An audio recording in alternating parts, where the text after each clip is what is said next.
Shumë njerëz në një moment të jetës së tyre bëjnë të njëjtën pyetje të heshtur. Pse lutjet e mia nuk po dëgjohen? Ata luten. Ata shpresojnë. Ata presin një shenjë. Por përgjigjja nuk vjen siç e imagjinojnë. Dhe kjo krijon një ndjenjë të rëndë brenda tyre sikur Zoti është larg. Por e vërteta mund të jetë krejt ndryshe nga ajo që mendon.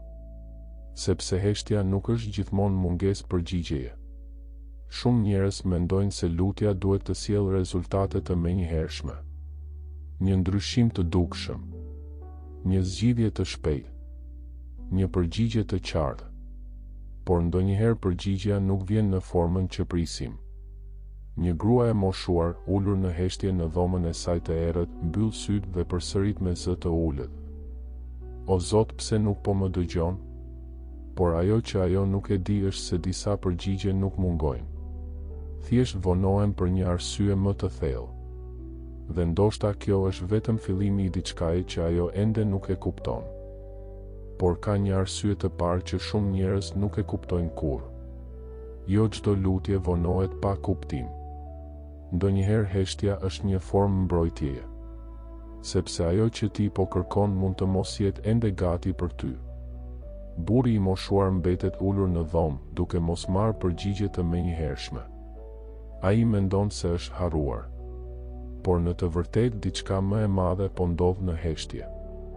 Jo jashtë ti, por brenda ti. Karakteri i tij ende nuk është gati për atë që kërkon zemra. Disa përgjigje kërkojnë që njeriu të ndryshojë më parë përpara se të marrë atë që dëshiron. Dhe kjo është arsyeja pse heshtja mund të zgjasë. Jo si ndëshkim, por si përgatitje. Sepse ajo që është e destinuar për ty nuk vjen vetëm kur e do. Vjen kur je gati ta mbash.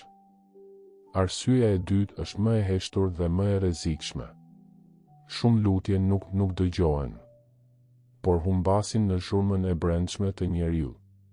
Mendimet e pafundme, frika, dyshimet, kujtimet që nuk lënë qetësi.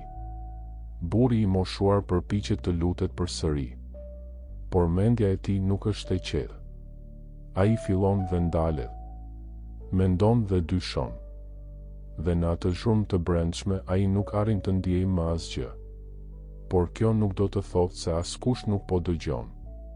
Do të thotë se ai vetë nuk po arrin të dëgjojë. Sepse lutja nuk është vetëm fjalë. Është edhe qetësi. Dhe kur shpirti është i mbushur me kaos, zëri i brendshëm i përgjigjes nuk dëgjohet lehtë. Por edhe atëherë lidhja nuk prishet. Vetëm pret që gjithçka të qetësohet. Dhe arsyeja e tretë është ajo që ndryshon gjithçka. Koha. Jo çdo lutje është vonuar. Disa lutje thjesht nuk kanë ardhur ende në kohën e tyre. Burri i moshuar mbetet i qetë për një moment të gjatë. Zhurma në mendjen e tij fillon të ulet pak nga pak. Dhe për herë të parë ai nuk kërkon më menjëherë. Ai fillon të kuptojë diçka ndryshe. Ndoshta përgjigjja nuk është jo, por ende jo. Sepse ajo që Zoti përgatit nuk vjen në momentin që njeriu e kërkon. Vjen në momentin që është e përsosur për jetën e tij.